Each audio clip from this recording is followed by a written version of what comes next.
히가시노게이고 장편 추리 소설 가면산장의 살인사건 제2막 침입자.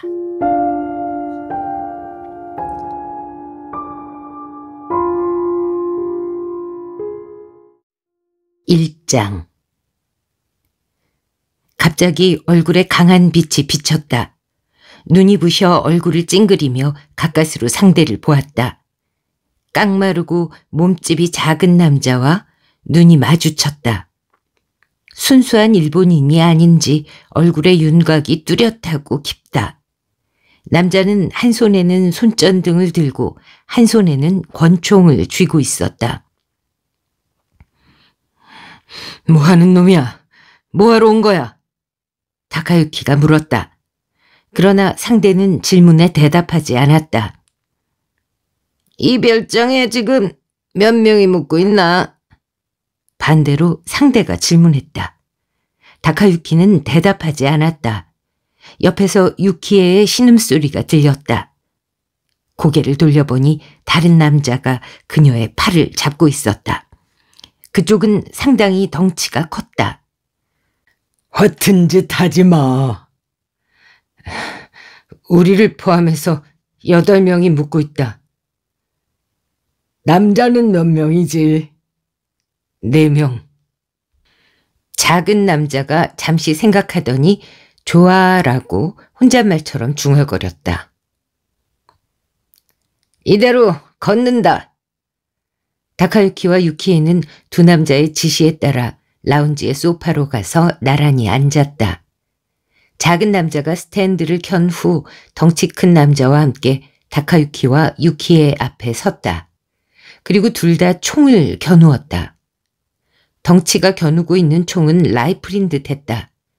다카유키는 총에 대해서 잘 모르지만 권총이나 라이플이 가짜 같지는 않았다. 자고 여자를 감시해. 작은 남자가 덩치에게 지시하고는 다카유키에게 일어서라는 듯이 손가락을 까딱 움직였다. 작은 남자에게 등을 떠밀려 다카유키는 계단을 올라갔다. 나란히 있는 방들에서는 아무 소리도 들리지 않았다. 모두들 별장에서의 밤을 평온하게 지내고 있을 거라고 다카유키는 생각했다. 사람들이 묵고 있는 방이 어디지? 방을 전부 사용하고 있는데. 좋아, 모두 밖으로 나오라고 해. 오른쪽에서부터 차례로. 오른쪽에서 첫 번째 방은 저 여자의 방이야. 다카유키가 아래층에 있는 유키에를 가리키며 말했다. 그럼 두 번째 방부터. 오른쪽에서 두 번째 방은 게이코의 방이다. 문을 3번 노크하자 반응이 있었다. 누구세요? 가심합니다. 잠시 할 얘기가. 안에서 잠금쇠를 푸는 소리가 나더니 게이코가 문틈으로 얼굴을 내밀었다. 그녀는 낯선 남자가 있는 걸 보고는 잠시 어리둥절해 하다가 눈을 부릅떴다. 권총을 알아본 듯 했다. 밖으로 나와. 이게 무슨 일이냐는 듯 게이코가 다카유키를 보았다. 다카유키는 말없이 고개만 저었다. 빨리 나와. 얌전히 있으면 해는 입히지 않을 테니까. 옷을 갈아입게 해줘요. 게이코는 위아래로 트레이닝복 차림이었다. 그대로 나와. 꾸밀 필요는 없으니까. 남자가 권총을 겨눴다.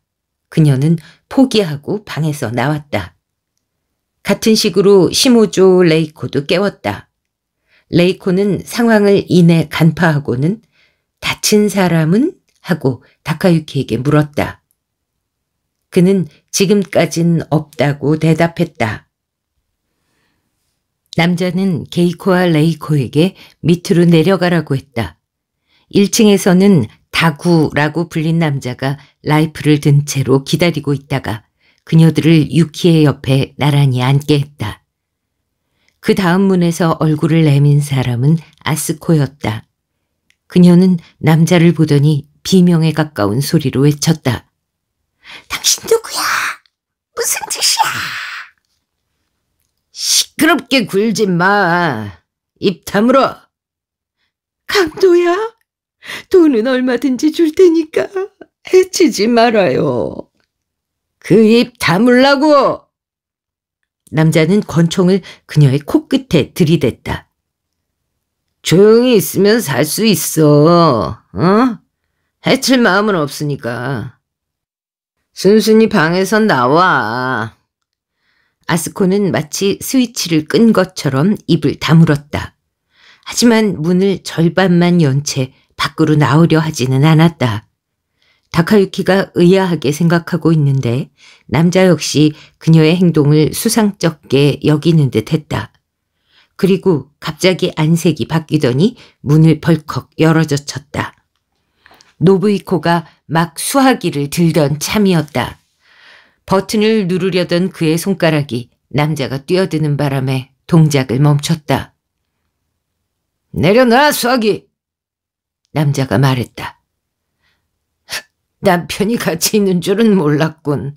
큰일 날 뻔했잖아, 이거. 노부이코는 남자를 쳐다보면서 천천히 수화기를 내려놓았다. 누군가? 누구든 무슨 상관이야. 나와. 몸을 떠는 아스코의 어깨를 껴안고서 노부이코가 밖으로 나왔다.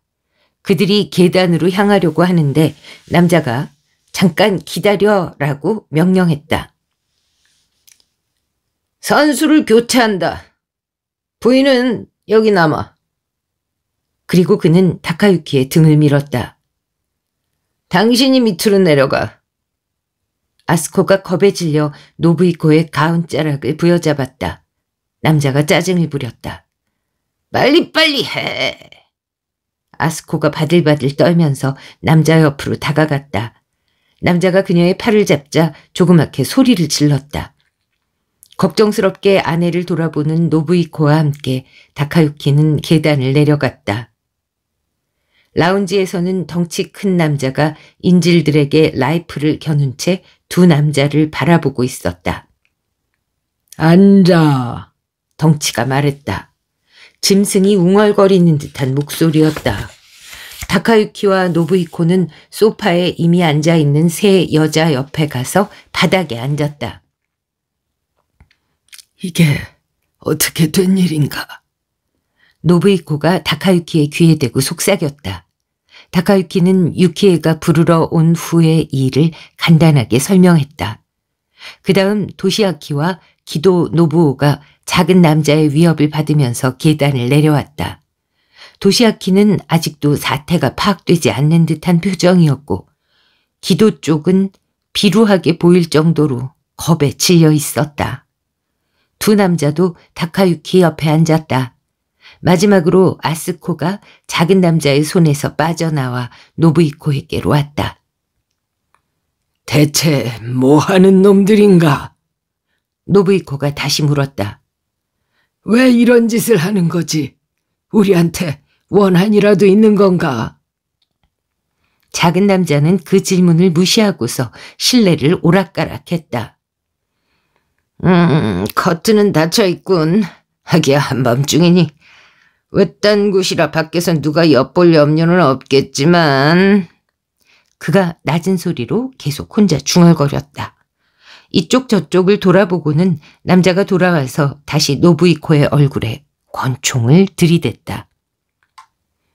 당신이 이 별장 주인인 모양이군. 모리사키 노부히코, 제약회사 사장. 나한테 원한이 있는 거라면 다른 사람들까지 끌어들이진 않았으면 좋겠군. 과연 사장다웠다. 일이 닥치면 오히려 배짱이 두둑해지는지 노부이코의 목소리에는 낭패한 기색이나 두려움이 전혀 담겨있지 않았다. 많은 사람들 머리 위에 서 있는 입장이니 누군가에게 원한을 살 가능성도 있다는 점을 평소부터 각오하고 있었는지도 몰랐다. 그런데 작은 남자는 코웃음을 쳤다. 하! 당신들한테는 원한이 없어. 우리가 필요한 거는 이 별장이야. 오늘 밤 여기로 오기로 한 건 2주일 전에 벌써 결정된 일이야. 그러니까 소유자인 당신에 대해서도 조사를 좀 했지. 그래서 예정대로 온 거야. 근데 어쩌다 당신들하고 이렇게 마주치게 됐네. 당신들도 운이 없지만 우리 역시 마찬가지라고. 왜 이 별장이 필요한 건가? 숨기에 딱 좋잖아. 무슨 짓을 저질렀는데? 다카유키 옆에 앉은 도시아키가 물었다. 그런 것까지 당신들한테 설명할 필요는 없겠지. 만약 도망치는 중이라면. 이번에는 다카유키가 나섰다. 여기도 안전하지는 않을 텐데 낮에 경찰이 찾아왔었으니까 거동이 수상한 남자를 보지 못했냐고 하면서 말이야. 혹시 당신들 두 사람을 말하는 거 아닐까? 그러자 작은 남자의 표정이 달라졌다. 경찰이 왔다고? 다카유키가 고개를 끄덕였다. 그러면서 그는 그때 좀 더 상황을 정확하게 물어볼 걸 그랬다고 속으로 후회를 했다. 총기를 소지한 범인이 이 부근에 숨어들었다는 걸 알았더라면 문단속을 더 철저히 했을 것이다. 진! 덩치 큰 남자가 불안한 얼굴로 파트너를 보았다. 겁먹을 거 없어. 한 번 왔으니까 두 번 다시 안 올 수도 있다고. 오히려 안전할 수도 있지. 진이라고 불린 남자의 말에 덩치의 표정이 다소 누그러졌다. 자네들이 여기 왔단 소리는 아무한테도 하지 않겠네. 그러니 나가주면 안 되겠나. 조금 전에 내 아내도 말했지만 돈이 필요하다면 최대한 협조하겠네. 노부이코가 열기 띤 목소리로 말했지만 작은 남자는 피식 웃을 뿐이었다. 그런 말을 우리가 믿을 줄 알아? 게다가 돈은 필요 없어. 우리가 해야 할 일은 이 별장에 그냥 있는 것뿐이야. 어? 우리 동료가 올 때까지. 동료가 또 온다는 말인가? 다카유키가 물었다. 이 별장에서 합류하기로 했어. 그게 우리 계획이지. 2주 전에 이 별장을 사전 답사하면서 그렇게 결정을 했지. 뒷문 열쇠까지 만들어서 말이야. 그러면서 그는 주머니에서 열쇠를 꺼내 얼굴 앞에 올리고 흔들어 보였다. 그 말을 들으니 다카유키는 납득이 갔다. 아무리 문단속을 단단히 했어도 이들은 들어왔을 것이다. 동료는 언제 오나? 노부이코가 물었다. 이르면 내일 밤? 진의 대답에 여자들 사이에서 절망적인 한숨이 흘러나왔다. 적어도 내일 밤까지는 이런 상황이 계속된다는 얘기다.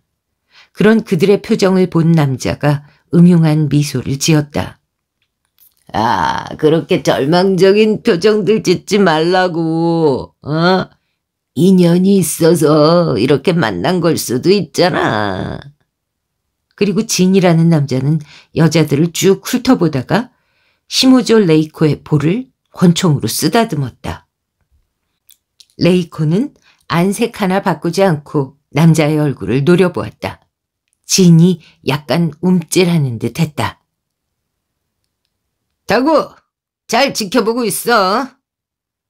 여자들 옆을 떠나며 진이 말했다. 덩치는 여전히 불안한 표정이었다. 어디 가는 거야? 화장실. 그러면서 진이 복도로 나가려는데 아스코가 호소하는 듯한 목소리로 나도 가고 싶은데 라고 말했다. 진이 얼굴을 찡그렸다. 그때였다. 나도 아까부터 참고 있었어. 기도가 떨리는 목소리로 말했다. 아마도 먼저 말을 꺼낼 용기가 없었을 것이다. 나부터 갔다 온 다음에. 지금은 우리가 이 별장 주인이니까. 2장.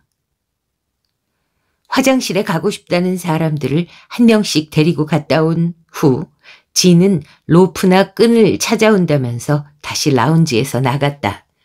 인지를 포박하려는 목적일 것이다. 그런데 잠시 후 그는 짜증스럽다는 표정으로 돌아왔다.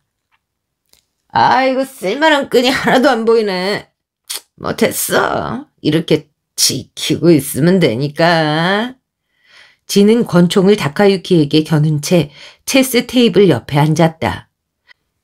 나라면 침대 시트를 벗겨와서 끈 대신 사용할 텐데 하고 다카유키는 생각했지만 물론 입 밖에 내지는 않았다. 그들 역시 생각이야 했겠지만 그렇게까지 귀찮게 할 마음은 없었는지도 모른다. 진, 언제까지 이러고 있을 거야? 선체로 라이플을 겨누고 있기가 힘들어졌는지 다구가 의자에 앉으며 물었다. 엉덩이가 얼마나 큰지 마치 레스토랑에 있는 어린이용 의자에 앉은 모양새였다. 후지가 올 때까지 이러고 있을 거야? 후지는 아마도 다른 동료의 이름인 듯 했다.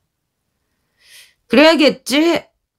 아, 근데 다구 체스할 줄 모르지? 진이 테이블 밑을 더듬었다. 카드가 있네.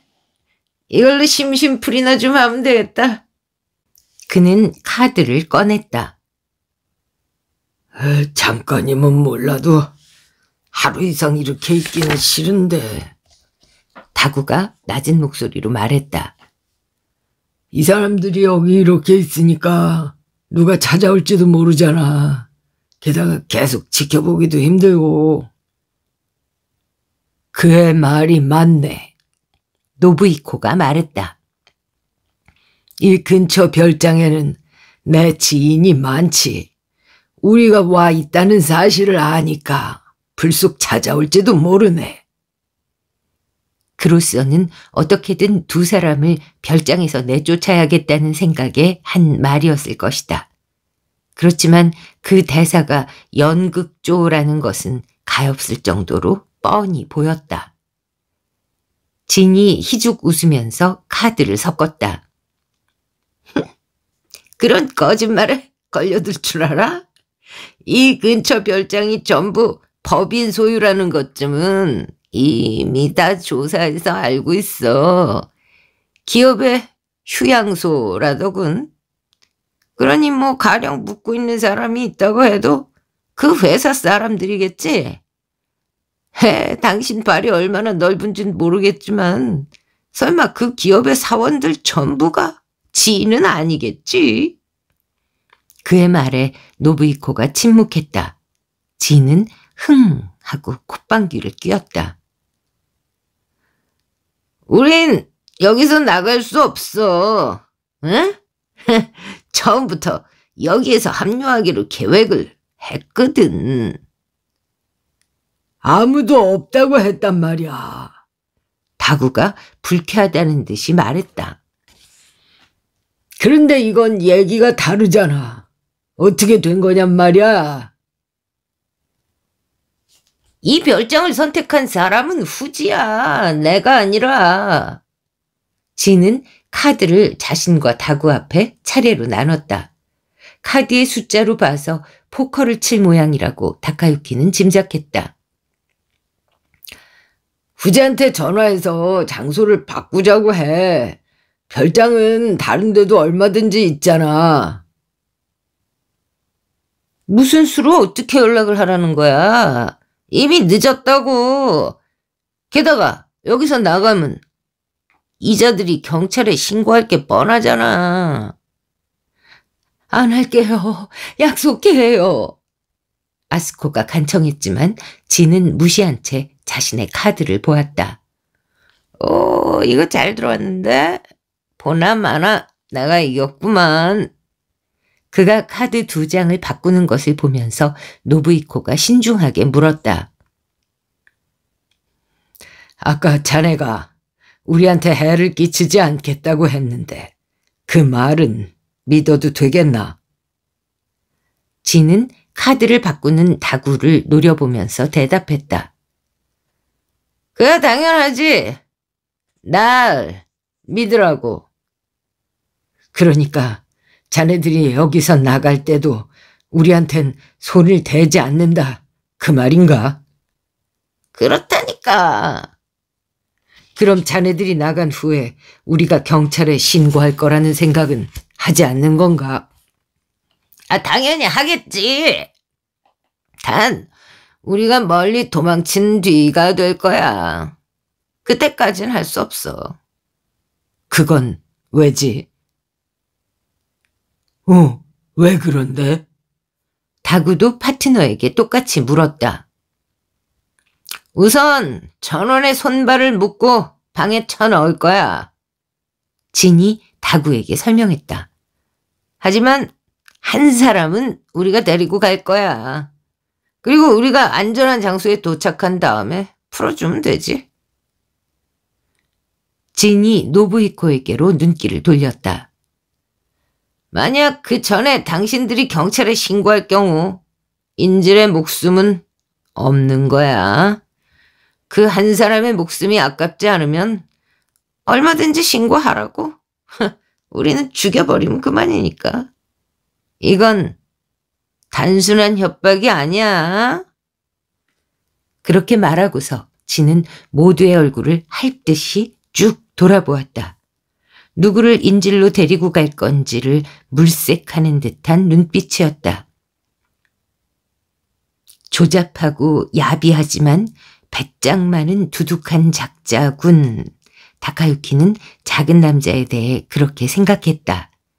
그들 역시 계획이 뒤틀려서 당황했을 것이다.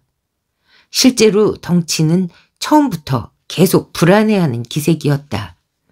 그런 상황에서도 진이라는 남자는 앞일을 생각하고 있다. 인질을 데리고 도망간다는 건 위험 부담이 따르지만 괜찮은 아이디어일지도 모른다. 그렇게 되면 끌려간 사람의 안전이 확인되기 전에는 신고할 수 없을 게 분명하니까. 어쨌든 후지라는 작자가 오지 않는 한 그들이 나가는 걸 기대하기 어렵겠다며 다카유키는 각오를 다졌다. 날이 밝을 때까지 진과 다구는 포커를 쳤다. 다구는 말수도 적고 머리도 그다지 좋아 보이지 않지만 승부에는 강했다. 칩이 대부분 그의 앞으로 옮겨갔다. 여전히 못 당하겠군. 진은 주머니에서 1000엔짜리 지폐를 몇 장 꺼내더니 체스 테이블에 올려놓았다. 다구의 투박한 손이 그것을 움켜쥐고 바지 주머니에 쑤셔 넣었다. 인질들은 축 늘어져 있었다. 수면 부족에다 계속 긴장하고 있으니 그럴만도 했다. 특히 다카유키는 거의 눈을 붙이지 못했다. 이 배가 고픈데. 커튼 사이로 밖을 기웃거리던 진이 배를 문지르면서 말했다. 아침 햇살이 가느다랗게 새어들고 있었다. 나도 뭘 좀 먹어야겠어. 다구가 라이프를 테이블에 내려놓더니 어디선가 배낭을 들고 와 안에서 샌드위치와 주먹밥 등을 꺼냈다. 편의점에서 사온 것인 듯 했다. 다카유키는 테이블에 놓여있는 라이플에 신경이 쓰였다. 지금 다구는 먹는 데 열중하고 있고 진도 거기에만 정신이 팔려 있다. 그 틈을 노려 어떻게든 빼앗을 수 없을까? 이렇게 어접한 거는 이제 그만 먹자고. 진이 말했다. 이봐, 응? 먹을 게 전혀 없을 줄 알았는데 지금 보니까 넘쳐나잖아. 게다가 요리사도 있고 웨이트리스도 있고 말이야. 그의 말에 다구가 유키의 쪽을 보았다. 음식에 이상한 거 섞지는 않겠지? 독? 그런 게 있을 리 있겠어. 그리고 옆에서 지켜보면 되지 뭐. 그래도 불안하면 누구든 먹어보라고 하면 될 일이고. 어젯밤에 식품 창고 봤지? 야, 우리는 구경도 못 해본 식품들이 잔뜩 쌓여 있던데.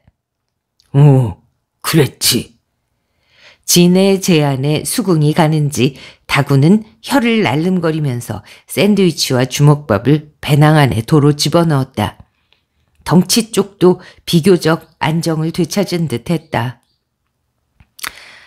자, 그럼 이제 요리 솜씨나 구경해볼까? 당신이 주방장인가? 진이 아스코에게 권총을 겨눴다. 그녀는 노부이코의 팔에 매달려 부들부들 떨었다. 아, 당신을 먹겠다는 것도 아닌데 그렇게 겁낼 거 없잖아. 도와줄 사람이 필요하면 몇 명 더 고르고. 고모, 제가 도울게요. 유키에가 말했다. 이어서 게이코와 시모조 레이코도 저도 돕겠다고 나섰다. 거참 구분하기 쉬워서 좋네. 그래, 여자들 전원이 주방으로 집합. 일어서. 진이 여자들에게 명령했다. 유키에에 이어 게이코와 레이코가 주방으로 향했다. 마지막으로 아스코가 비틀거리는 걸음으로 걸어갔다. 간은 심심하게 하라고, 응? 염분을 피하고 있으니까. 진의 농담에 혼자 웃던 다구가 배낭을 들고 체스 테이블에서 일어섰다. 라이프를 그대로 놓은 채였다. 진이 빨리 가라는 식으로 아스코의 등을 떠밀면서 부엌 쪽을 바라보았다. 지금이다 하고 다카유키가 엉덩이를 들렸는데 한 발 앞서 도시아키가 움직였다.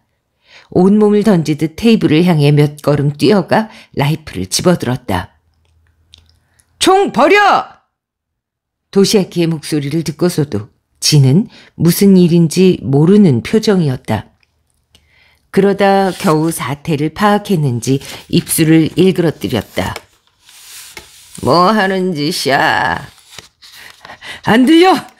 도시아키가 다시 소리 질렀다. 총 버리라잖아! 그런데도 진은 총을 버리지 않았다. 대신 다구 쪽을 보면서 턱짓을 했다. 그러자 다구가 도시아키 쪽으로 한 걸음 다가왔다. 움직이지 마! 도시아키가 다구에게 총을 겨눴다. 총 버려! 안 그러면 이자를 쏘겠어! 그러자 진이 냉소를 머금었다. 쏘고 싶으면 쏘지 그래. 진. 다구가 뭐라고 중얼거렸다. 걱정 마, 못 쏠 테니까. 못 쏘기는? 도시아키가 상대를 노려보았다. 당신 먼저 쏴버리는 수도 있어. 그러나 진은 키들키들 웃을 뿐이었다. 당신 총을 쏴보기나 하고서 그런 소리를 하는 거야? 방아쇠 당기면 그만이지. 그럴 줄 알았다니까. 그런 데서 쐈다가는 이 부인이 맞을지도 모르는데. 그러면서 그는 옆에 있던 아스코의 팔을 잡더니 자기 앞으로 확 잡아당겼다. 이래도 쏘겠나? 도시아키의 눈에 망설임이 어렸다. 그가 대답하지 못하자 자신감을 얻은 진은 권총을 아스코의 목에 들이댔다. 자, 라이프를 다구에게 돌려준다. 도시아키는 한 걸음 뒤로 물러나 새삼 다구를 조준했다. 진이 고개를 저었다. 쏘고 싶으면 쏘라고 했잖아. 대신 이 아주머니 목숨은 없는 거야. 몇 초 동안 움직이지 않던 도시아키는 결국 포기했다. 그가 라이프를 테이블에 내려놓자 다구가 재빨리 손을 뻗어 집어들었다. 그러고는 도시아키의 배를 걷어찼다. 도시아키가 벽 앞까지 튕겨나가자 기도가 자지러지는 소리로 비명을 질렀다. 욕실에 수건이 몇 장 있었지? 그걸로 그놈 손발 좀 묶어. 진이 명령하자 다구는 욕실에서 화려한 스포츠 타월 2장을 가져왔다. 그리고 한 장으로는 도시아키의 2 발목을, 다른 한 장으로는 2 손을 등으로 돌리게 해서 묶었다. 손발이 묶여 움직이지 못하는 도시아키의 옆구리를 진이 몇 번이고 걷어찼다. 도시아키는 신음을 내질렀다. 속이 쓰리겠군. 당신의 실수는 눈 딱 감고 쏘지 않은 거야. 총을 잡는 순간 가타부타 따지지 말고 날 쐈어야지. 그랬으면 간단했을 일을. 다음부턴 그러지. 얼굴을 찡그리면서 도시아키가 말했다. 진은 소리나지 않게 웃었다. 자, 이제 영은 끝났으니까 요리를 시작해야지. 다구, 남자들 잘 지켜보고 있어. 그런데 다구는 대답을 안 하고 파트너만 빤히 바라보고 있다. 어이, 왜 그러는 거야? 아까 한 말 진심이야? 아까 한 말? 날 쏘고 싶으면 쏘라고 다구! 진은 숨을 내쉬면서 쓴웃음을 짓더니 파트너의 어깨에 손을 얹었다. 내가 말했잖아. 저놈은 쏠 마음이 없었어. 그걸 아니까 내가 그렇게 말한 거지. 상대가 초짜가 아니었으면 물론 다르게 했지. 정말이지? 그럼 정말이고 말고. 기분 풀어. 맛있는 거 만들라고 할 테니까. 뭐 먹고 싶은데? 해매그? 아, 맞아. 네 놈은 치킨을 좋아하지? 두툼한 스테이크. 배고파 죽을 지경이야. 오케이. 아침부터 스테이크라. 다구다워서 좋다. 레어로 굽고 소스는 일본식 소스 아니면 안 먹어. 부인, 들으셨죠? 진은 권총을 겨눈 채 유키에와 아스코 등이 있는 곳으로 성큼성큼 걸어갔다.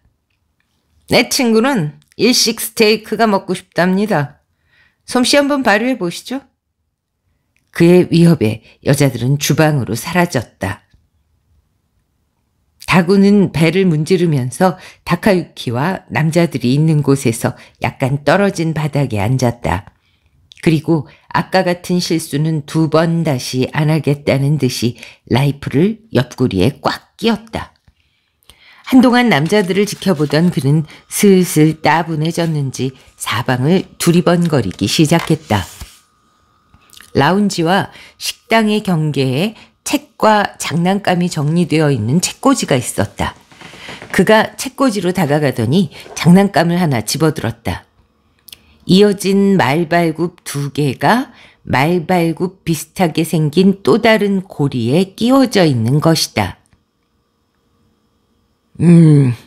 말발굽 퍼즐이라고 하지. 노부이코가 말했다. 고리에서 말발굽을 빼내면 되는 거야. 다구가 라이플을 옆구리에 낀 채로 퍼즐을 만지작거렸다. 퍼즐에서는 찰랑찰랑 소리가 났다. 이게 어떻게 빠진다는 거야? 말발굽보다 고리가 작은데 이 빠질 리가 없잖아. 머리를 쓰면 뺄 수 있지. 노부이코의 말에 불끈한 다구가 그를 노려보았다. 그리고 그 자리에 털퍼덕 앉더니 다시 찰랑거리며 퍼즐을 만지기 시작했다. 그 손놀림을 보면서 다카유키는 말발굽이 빠지려면 한나절은 걸리겠다고 생각했다. 노부이코가 자세를 고쳐 앉는 척하면서 다카유키의 옆으로 다가왔다. 어떻게 밖에 알릴 방법이 없겠나? 그가 귀에 대고 그렇게 속삭였다. 다카유키는 화들짝 놀라 다구를 보았다. 하지만 다행히 그는 퍼즐에 한창 정신이 팔려 있었다. 노부이코의 노림수에 빠진 듯했다. 외지 사람들이 이 부근까지 오는 일이 있나요? 다카유키는 고개를 숙이고 작은 소리로 물었다. 평소에는 거의 없는데 그래도 혹시 누가 지날지도 모르지 않나. 지금이 기회야. 그럴 가능성이라도 걸어봐야지. 다카유키는 고개를 끄덕였다. 하지만 뾰족한 방법이 떠오르진 않았다. 가령 말인데 이 건물에 불을 내면 어떻겠나? 노부이코의 말에 소스라치게 놀란 다카유키가 눈을 크게 떴다. 일부러 불을 낸다는 말입니까? 완전히 태우겠다는 건 아니고 화재가 났나 보다 생각할 정도로 연기를 피우면 사람들이 모여들지 않겠느냐는 거지. 아, 연기. 좋은 방법일지도 모른다고 다카유키는 생각했다. 연기라면 멀리서도 보인다. 게다가 사람들이 많이 모이면 진과 다구도 총을 쏘아댈 수 없을 것이다. 그런데 연기를 어떻게 피우죠? 노부이코가 더 바짝 얼굴을 들이대며 말했다. 2층 방까지만 가면 되네. 각 방에는 철제 쓰레기통이 있거든. 그 안에 종이나 나무 토막을 넣고 불을 피운 후 창문을 열어두면. 오, 그렇군요. 하지만 그러다 진짜 불이 날 수도 있지 않을까요? 상관없네. 불이 나도. 이런 별장이야. 또 지으면 되지. 실제로 불이 난다면 놈들도 당황하겠지. 그럼 도망칠 기회가 생길 수도 있어. 물론 사람들도 막 모여들 테고. 아니, 그러다 만약 불길에 갇히면? 고층 빌딩도 아닌데 뭘. 어디로든 빠져나갈 수 있을 거야. 그보다. 노부이코가 더 말을 하려다 입을 다물고 다카유키의 반대쪽을 보았다. 다구가 다가오고 있었다. 뭘 쑥적거리는 거야? 아무것도 아니야. 다카유키는 고개를 저었다. 다구는 수상하다는 눈빛으로 잠시 다카유키를 보다가 더는 아무 말 않고 노부이코 쪽으로 방향을 돌리더니 말발굽 퍼즐을 휙 던졌다. 노부이코는 자기 앞에 떨어진 퍼즐을 바라보더니 다구를 올려다보면서 물었다. 왜? 빼보라고. 절대 안 빠지겠지만. 노부이코는 다카유키 쪽을 힐끔 보고는 손을 뻗어 퍼즐을 집었다. 잘 보게. 그러고는 말발굽과 고리를 약간 비트는 것처럼 손을 움직였다. 말발굽은 오른손에, 고리는 왼손에 남았다. 다구의 눈이 무슨 불길한 것이라도 보는 것처럼 휘둥그레졌다. 다구 앞에서 노부이코의 두 손이 서로 교차하는 듯 하더니 고리가 다시 엮였다. 이건 다소 요령이 필요하지. 연습도 물론 해야 하고. 노부이코가 퍼즐을 다구에게 다시 내밀었다. 다구는 그걸 받아들고서 다카유키와 남자들에게 라이플을 겨눈 채 몇 걸음 뒤로 걸어가더니 바닥에 앉아 다시 퍼즐에 도전했다. 노부이코가 다카유키 옆으로 또다시 슬금슬금 다가왔다. 아까 하던 얘기 말인데, 놈들 동료가 와서 여기를 떠날 때 인지를 데리고 가는 일만은 어떻게든 피해야 되지 않겠나. 놈들이 순순히 풀어줄 리도 없고 말이야. 게다가 인질로 최대한 약한 사람을 고르겠지. 남자라면 그나마 좀 안심이 되겠지만. 우울한 기분으로 다카유키는 고개를 끄덕였다. 같은 생각이었다. 인질로는 아스코나 유키에가 선택될 가능성이 크다. 아니, 성적 욕구를 채우려 한다면 유키에를 데려갈 가능성이 가장 클지도 모른다. 그런 가능성들을 고려하면 다소 위험을 감수하는 한이 있어도 도움을 청하는 수밖에 없지 않나 싶은데. 연기 말인가요? 달리 좋은 생각이 있나? 아니요. 다만 문제는 어떻게 실행하느냐 하는 거죠. 그리고 다카유키는 다구를 보았다. 그는 여전히 말발굽 퍼즐을 손에 쥐고 힘으로 쥐어뜯기라도 하겠다는 듯이 잡아당기고 있었다. 그런데 뭘 어떻게 했는지 고리가 한순간에 쑥 빠졌다. 그는 잠시 멍하게 바라보다가 됐다라고 중얼거리며 다카유키와 노부히코를 보고는 희죽 웃었다.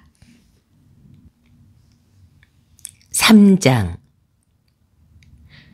주방에서 목소리가 들리더니 유키에와 게이코가 외건에 음식을 담아가지고 나왔다. 이어서 아스코가 시모조 레이코의 부축을 받으며 나타났다. 그녀들 뒤에선 여전히 진이 총을 겨누고 있었다. 아니, 당신 왜 그래? 괜찮은 거요? 어지럽다고 하시네요. 시모조 레이코가 아스코를 식당 의자에 앉히면서 말했다. 괜찮아요. 좀 피곤할 뿐이에요. 이러고 있으면 금방 좋아질 거예요. 아스코는 테이블에 팔꿈치를 대고는 두 손으로 얼굴을 감쌌다. 내 아내를 잠깐이라도 쉬게 해주게. 원래 체력이 약한 사람인데 수면 부족에다 긴장까지 하고 있으니 힘을 못 쓰는군. 한두 시간이라도 좋으니 방에 가서 좀 눕게 해줘. 다카유키는 노부이코의 속셈을 이내 간파했다. 아스코를 부축하고 방으로 따라가서 연기를 피우려는 것이다. 그러나 진은 요구를 들어주긴커녕 콧방귀만 핑핑 뀌었다. 본인이 이러고 있으면 좋아진다는데 당신이 괜히 나설 필요 없지. 그리고 아침 먹으면 금세 기운 차릴 거야. 어서 먹을 준비나 하라고. 유키에와 게이코가 외건에서 각자의 앞에 음식을 나누어 주었다. 롤빵과 소시지를 사용한 간단한 핫도그와 컵 수프였다. 시모조 레이코가 체스 테이블에 은색 쟁반을 내려놓았다. 거기에 담긴 건 두툼한 스테이크 2장과 맥주 2병이었다. 이야, 이거 아침부터 호화판이군. 진이 그렇게 말하자 다구는 심히 만족스럽다는 표정으로 의자에 앉았다. 그리고 포크와 나이프를 들어 어수룩한 손놀림으로 큼지막하게 잘라 입에 넣고는 병을 따서 맥주를 들이켰다. 도무지 먹고 싶은 마음이 없었지만 다카유키는 수프에 빵을 적셔 억지로 삼키듯 식사를 했다. 남자들은 라운지에서, 여자들은 식당에서 먹으라는 지시가 있었다. 다른 사람들도 일그러진 얼굴로 빵을 뜯어 입에 넣었다. 여전히 묶인 채인 도시아키 역시 식욕이 있어 보이지는 않았다. 이봐, 당신네들 서로 친척인가? 진이 갑자기 포크로 모두의 얼굴을 쭉 훑듯이 가리키며 말했다. 다 그런 건 아니네. 아무도 대꾸하지 않자 노부이코가 식당 칸막이 너머로 대답했다. 뭐 그래도 당신하고 여기 있는 아주머니는 부부겠지? 그리고 저쪽에 묶여있는 놈이 아들. 아주 닮았거든, 둘이. 그리고 나머지 사람들 말인데. 진이 유키에와 게이코 그리고 시모조 레이코를 힐끔거렸다. 어디 보자. 셋 중에 하나는 딸이겠지? 당신이 딸이야. 그렇지? 유키에를 가리키며 그렇게 묻자 유키에는 아니라고 대답했다. 아니라고? 그럼 당신인가? 나도 아니에요. 게이코가 퉁명스럽게 대답했다. 그렇다면... 그가 시모조 레이코에게 눈길을 돌리는데 노부이코가 먼저 말을 꺼냈다. 딸은 없네. 없다고? 그럴 리가 없을 텐데. 진이 눈썹을 찌푸리며 의심에 찬 눈빛을 아스코에게 보냈다. 이 별장의 숨기로 결정했을 때 당신네 가족들에 대해서도 다 조사를 했어. 가족이 많으면은 이용 빈도가 높아가지고 우리한테 별로 좋지 않거든? 아무튼 조사한 바로는 당신네들한테 틀림없이 딸이 하나 있었단 말이야. 있었지. 하지만 죽었네. 3달 전에. 노부이코의 말에 진이 나이프를 움직이던 손을 멈췄다. 그거 안 됐군. 병으로? 아닐세. 여기서 차를 몰고 도쿄로 돌아가다가 절벽에서 떨어졌다네. 그렇게 말하고 노부이코는 절반쯤 먹은 핫도그를 물끄러미 내려다보았다. 교통사고였군. 뭐 그래도 본인이 사고를 일으켰다니까 뭐 어쩔 수 없지. 요즘 젊은 사람들이 그렇다니까. 운전도 잘 못하면서 그냥 겉멋만 들어서 속력을 엄청 낸단 말이지. 그건 단순한 사고가 아니었네. 노부이코가 날카롭게 소리를 질렀다. 그 기세에 두 침입자도 순간 움찔했다. 다구는 맥주병을 입에 문 채로 노부이코를 바라봤다. 다카유키 역시 내심 놀라며 노부이코의 옆얼굴을 보았다. 도모미의 죽음에 대해서 그가 이렇게 명확한 의견을 보인 적은 여태까지 한 번도 없었다. 다른 사람들도 같은 생각인지 현재의 상황을 잊은 것처럼 노부이코를 주목했다. 아니야. 우리 도모미는 그렇게 경박한 녀석이 아니었다는 뜻으로 한 말이었네. 부주의해서 사고를 일으킨 게 아니라 어떤 불가항력적인 힘이 있었으리라고 믿고 있어. 노부이코는 그렇게 말하고 다시 핫도그 빵을 뜯었다. 참 재밌는 얘기군. 단순 사고는 아니었다. 의미심장하게 들리는데? 게다가 여기 있는 사람들 전부 다 안색이 달라졌어. 그의 말에 모두 얼른 고개를 숙였다. 그리고 그가 무슨 말인지 더 하고 싶어하는 표정을 지었을 때 현관에서 벨이 울렸다. 순간 모두가 숨을 삼키는 듯한 기척이 느껴졌다. 비디오 화면이 정지한 것처럼 다들 동작을 멈췄다. 다구는 마침 고기 덩어리를 넣으려고 입을 쩍 벌리던 참이었다. 진이 맨 먼저 행동에 나섰다. 다구에게 사람들을 지켜보라고 하고는 재빨리 바깥쪽 창문으로 뛰어갔다. 그리고 커튼 사이로 현관 쪽을 살폈다. 잠시 후 돌아온 그의 눈에는 핏발이 서 있었다. 이거 큰일 났어. 경찰이야. 그의 말에 다구도 험악한 눈초리로 라이플을 집어들었다.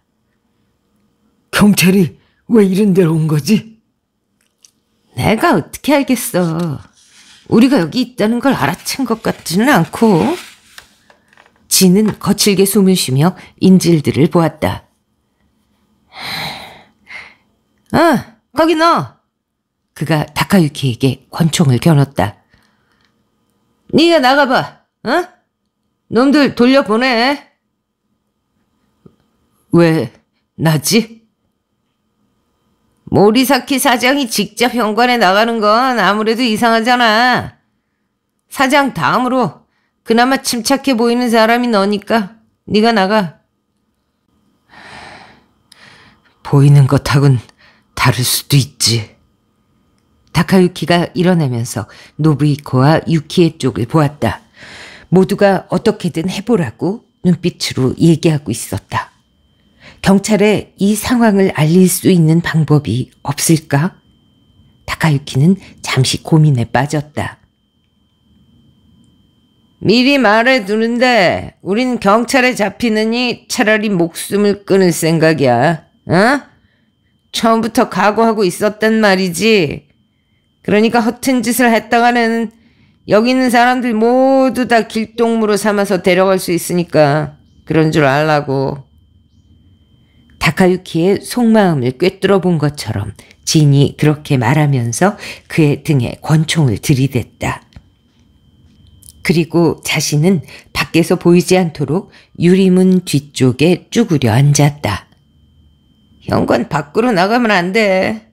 경찰을 현관 안으로 들여서도 안 되고. 알겠나?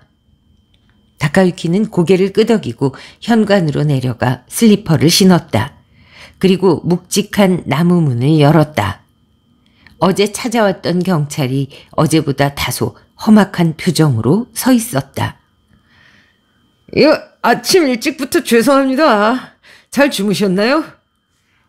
야윈 중년의 경찰이 곰상스럽게 웃으면서 물었다. 아, 예. 아침 먹고 있었습니다. 아, 그렇군요. 다른 분들도 모두 일어나셨습니까? 네. 그런데 어제도 질문을 드렸습니다만 그 후에 별다른 이상은 없었나요? 거동이 수상한 자를 봤다든지 밤중에 무슨 소리가 났다든지요. 다카유키는 거동이 수상한 자는 바로 뒤에 있다고 말하고 싶었다. 아니요, 별다른 일은. 아, 그렇군요. 경찰은 딱히 실망스러워하는 눈치는 아니었다.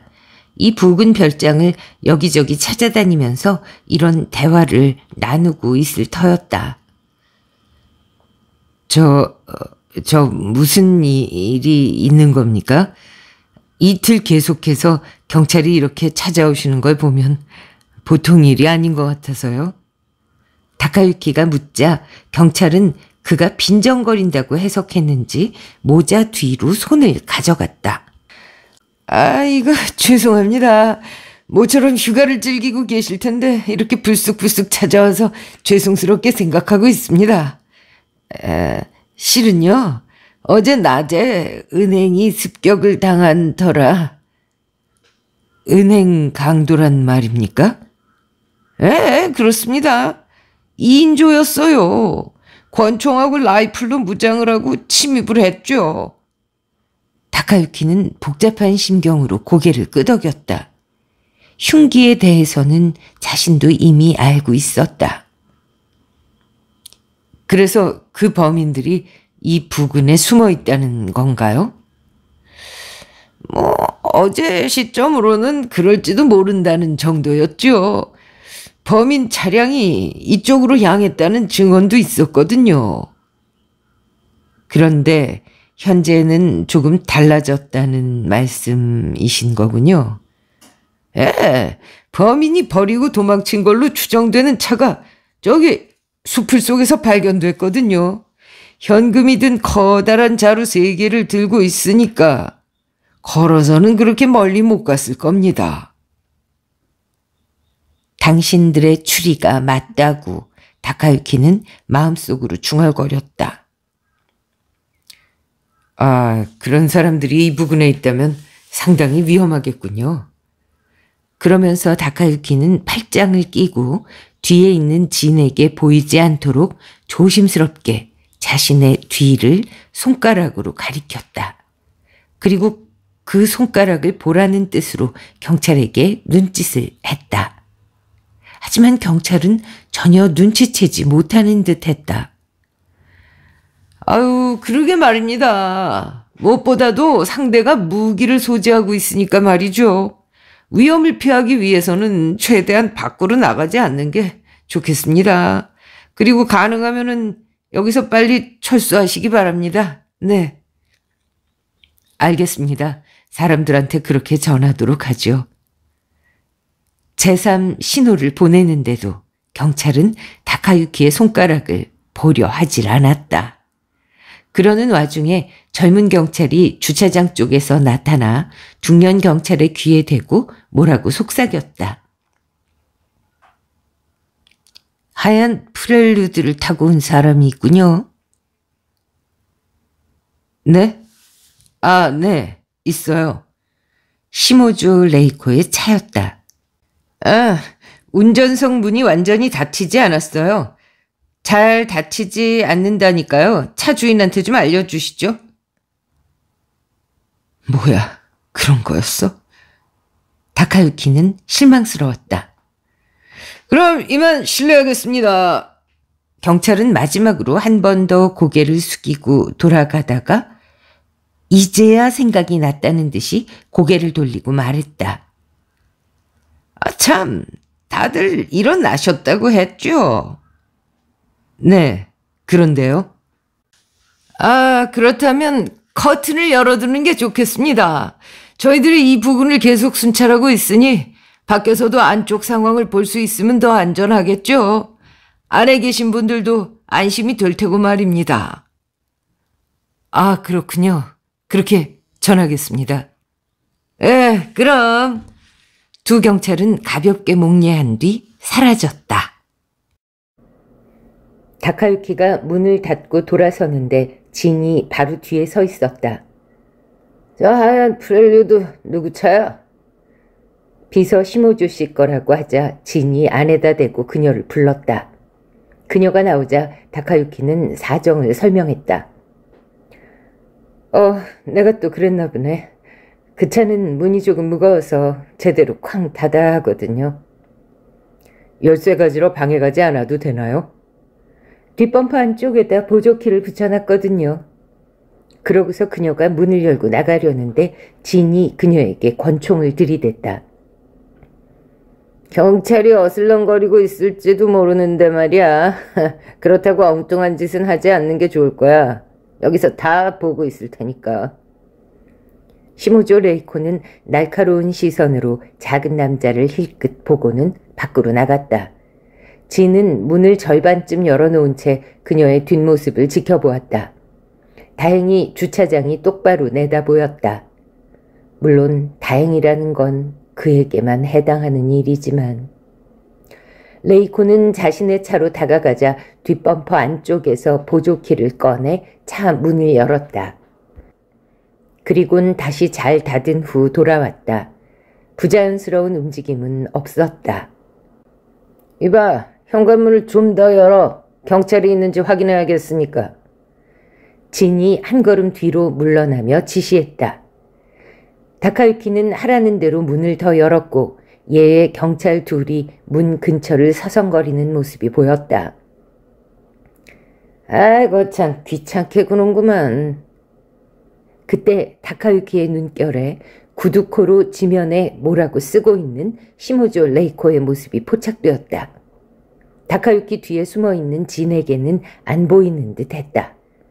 레이코가 현관으로 들어오자 진은 다카유키에게 문을 닫으라고 명령했다. 문이 닫히기 직전 다카유키는 레이코가 쓴 것을 보았다. 화장실 창문 바로 아래에 영문으로 SOS라고 큰 글씨로 써놓았다. 그와 눈이 마주치자 레이코는 턱을 눈에 띄지 않게 살짝 아래로 당겼다. 라운지로 돌아온 진은 사람들을 모두 식탁에 앉으라고 한 뒤 다구에게 말했다. 그 자식을 풀어줘. 어쩌려고? 도시아키의 손발을 묶은 수건을 풀면서 다구가 물었다. 커튼을 계속 닫고 있자니 부자연스러워서 그러는 거야. 그리고 진은 창문으로 다가가 커튼 사이로 밖을 내다보며 혀를 끌끌 찼다. 그 놈들이 아직도 어슬렁거리고 있구만. 다구, 다 됐나? 이 사람들은 여기 앉아 있으면 되지만 우리는 어떻게 하지? 창문 아래 앉아 있어. 밖에서 절대 보이지 않게. 진은 창문 바로 아래 벽에 기대어 앉으면서 유키에에게 총을 겨눴다. 자, 이제 커튼을 연다. 괜히 허튼 짓 하면서 시간 끌지 말고. 알겠어? 유키에가 일어나 진의 지시에 따랐다. 다카유키의 위치에서는 펜스 너머에 있는 경찰의 모습이 보였다. 그들은 고개를 쭉 내밀어 이쪽을 들여다보고 있었다. 여기를 보라는 게 아니라고. 다카유키가 속으로 외쳤다. 화장실 창문 아래야. 거기에 메시지가 있다고. 그러나 아무 이상 없다고 판단했는지 경찰은 결국 철수하고 말았다. 낙담한 다카유키는 한숨이 절로 나왔다. 간 것 같군. 커튼 뒤에 숨어 밖을 내다보던 지인이 중얼거렸다. 이제 커튼 닫자. 다구가 말했다. 계속 이러고 있는 건 너무 불편하잖아. 그건 안 돼. 놈들이 또 올지도 몰라. 커튼을 닫았다 열었다 하면 오히려 수상하게 여길 거라고. 불편해서 싫다니까. 그럼 좋은 방법이 있지. 지인이 계단을 올라갔다. 복도 중간에 약간 넓은 공간이 있고 거기에 조그만 테이블과 의자가 놓여 있었다. 그는 그 의자에 앉아 난간 너머로 1층을 내려다보았다. 여기서 지켜보면 되겠어. 라운지하고 식당이 고스란히 보여. 이 사람들은 어떻게 하고? 우리 눈에 보이는 범위 안에서는 조금 자유롭게 놔두자고. 그럼 만에 하나 밖에서 보더라도 이상하게 여기지 않을 거야. 아, 그리고 다구, 올라올 때 여자 한 명 데리고 와. 괜한 짓 못하게 인질로 삼아야지. 그러자 다구가 부리부리한 눈으로 4명의 여자를 할 듯이 바라보았다. 마침내 그가 시모조 레이코에게 다가갔다. 아, 그 여자는 놔둬. 같이 있어봐야 아무 재미도 없을 테니까 저쪽 여자로 해. 그가 가리킨 쪽은 유키에였다. 그녀가 한 걸음 뒤로 물러났지만 다구의 거대한 손바닥이 가녀린 그녀의 팔을 꽉 잡았다. 그녀가 조그맣게 비명을 질렀다. 그렇게 거칠게 다루지 마. 기도가 일어나 애원하듯 말했지만 다구가 힐끔 노려보자 고개를 숙인 채 그대로 앉아버렸다. 다구는 유키에의 팔을 잡고 계단을 올라갔다. 자네들 대체 뭐 하는 사람들인가? 무슨 짓을 저지른 거야? 노부이코가 그들을 올려다보며 물었다. 지인이 희죽 웃으며 권총을 다카유키에게 겨눴다. 응? 저자한테 물어보라고. 잘 알고 있을 테니까. 모두의 시선이 집중되자 다카유키는 아까 경찰에게 들은 얘기를 했다. 은행 강도라고 하는데도 아무도 놀라지 않았다. 그들의 언동을 보면서 얼마쯤은 모두들 상상했기 때문인지도 모른다. 어째서 여기로 도망친 건가? 계획이 그랬으니까. 은행을 습격한 뒤에 나하고 다구는 돈을 들고 일단 이 별장지에 숨기로 했어. 간선도로가 봉쇄되면 제대로 도망칠 수 있을지 어떨지 알 수 없으니까. 이쪽으로 오다가 목격당한 건 실수였지만 말이야. 앞으로 어떻게 할 작정인가? 동료가 한 명 더 온다고 했잖아. 올 거야. 믿을 만한 사람이. 그 사람이 우리를 여기서 도망치게 해줄 거야. 이 북은 지리도 잘 알고 경찰 움직임에 대한 정보도 갖고 있거든. 후지! 이름이 후지라고 했지? 도시아키가 말했다. 그는 묶여있던 곳이 아픈지 손목을 비비고 있었다. 용케 기억하는군. 그래, 후지야. 그런데 그자는 왜 빨리 안 오는 거지? 그야 뭐 여러 가지로 사정이 있겠지. 정보를 모으느라고 시간도 걸릴 테고.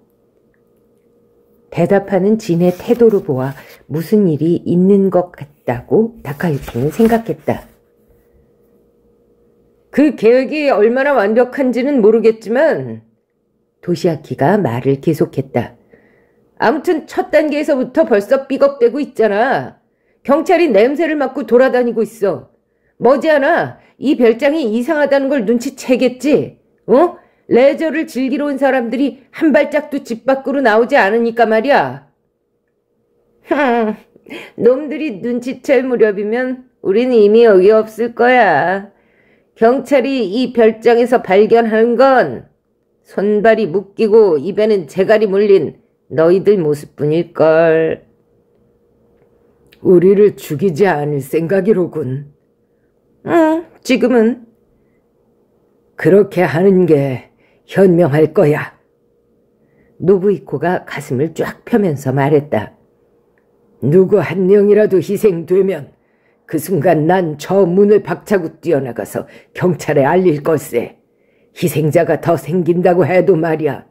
만약 일이 그렇게 되면 자네들한텐 강도 외에 살인죄까지 더해지겠지. 당신이 뛰어나가기 전에 누굴 쏴 죽이는 방법도 있어. 그럴 경우에는 시모조 레이코가 말했다. 내가 뛰쳐나갈 거야. 경찰을 향해서. 나도! 이번에는 게이코가 나섰다. 나 역시. 다카유키도 잠자코 있지 않았다. 진은 잠시 어이없다는 표정을 짓더니 연달아 몇 번이나 고개를 저었다. 팀워크가 굉장하군. 좋아, 알겠어. 피차 득이 안 되는 일은 피하자고. 그 말투에는 조금 양보하는 듯한 뉘앙스가 배어 있었다. 침입자가 들이닥친 지 몇 시간, 위협을 당하던 쪽이 처음으로 반격에 나선 것이다.